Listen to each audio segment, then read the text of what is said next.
Does anybody remember the good old days, or at least what people like to call the good old days, of video game adaptations of movies? If I played it now, I'd probably realize what a poor game it was, but I have pretty fond memories of the NES adaptation of the 1989 Batman movie.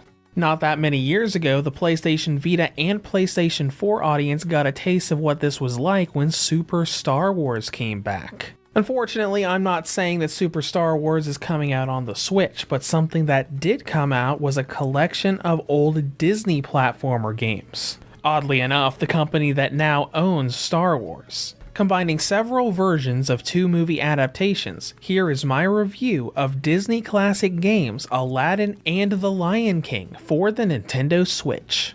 When it comes to story, there really isn't that much here, as you'd expect from a bunch of Genesis, Super Nintendo, and Game Boy games.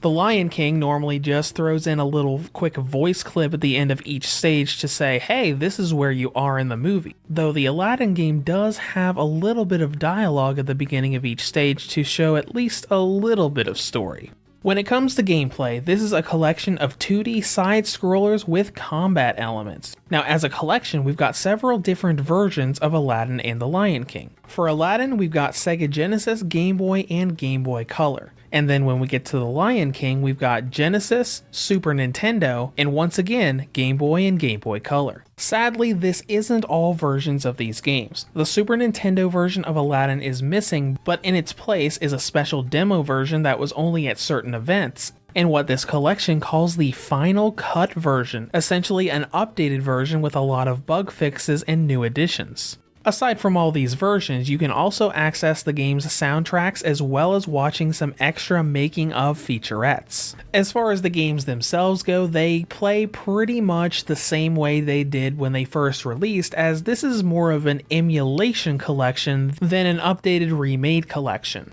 That means all of the bugs and questionable level design from those original games and the era are still here. The only exception being the Final Cut version of Aladdin, which, while it still has some questionable level design, is significantly better than the original. But hey, because this is a collection of emulated games, you know they've added a bunch of features here. First of all, we have save states, though it's worth noting you can only have one save per game. We've also got screen options between the original cropped view, full screen, as well as the widescreen stretch view. And then we've got the amazing rewind feature, which is absolutely the MVP of the new additions. It can be used literally anywhere to rewind the game to undo mistakes, even past getting game over screens. It's a good thing too, because these games were notorious for being extremely difficult platformers. Maybe not NES difficult, but very difficult all the same. For example, The Lion King was significantly easier combat-wise than Aladdin, but it had a lot of areas where if you didn't platform just right,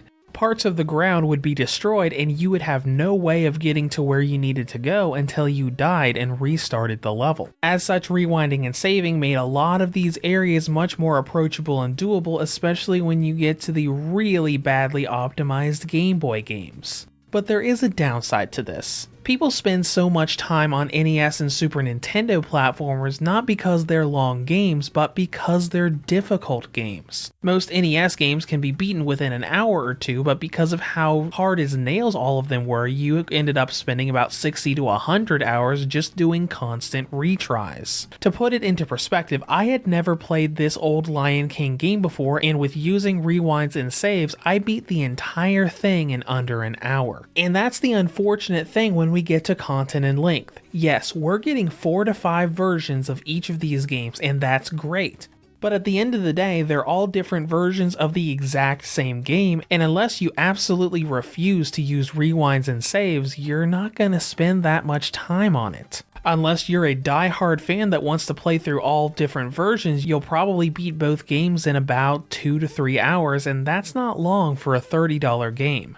Now let's get into presentation. Visually, they don't really look that different than they did when they originally released. As I said earlier, this is essentially a collection of emulated games rather than enhanced ones.